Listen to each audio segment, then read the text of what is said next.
বাংলাদেশের দেওয়া 140 রানের জবাবে ব্যাটিং করতে নেমে শুরুতেই সুযোগ তৈরি করে দিয়েছিলেন ডেভিড ওয়ার্নার, কিন্তু সেই ক্যাচ লুফে নিতে পারেনি তাওহিদ হৃদয়। ইনিংসের দ্বিতীয় ওভারে তাই তো তানজিম হাসান সাকিব হয়েছেন হতাশ, কেননা তিনিই পেতেন ডেভিড ওয়ার্নারের উইকেট।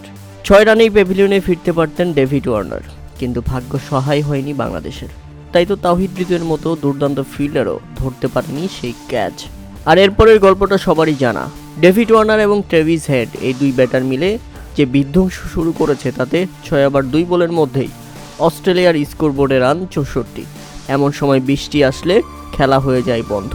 তাতে 29 রানে এগিয়ে থাকে অস্ট্রেলিয়া।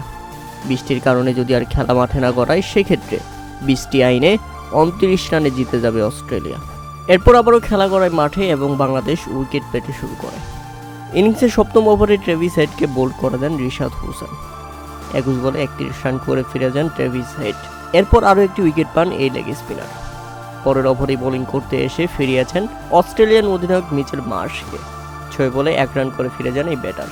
এরপর 11 ওভার 2 বলের মধ্যে অস্ট্রেলিয়া করে 100 রান। ডেভিড ওয়ার্নার দুর্দান্ত 50 করেন।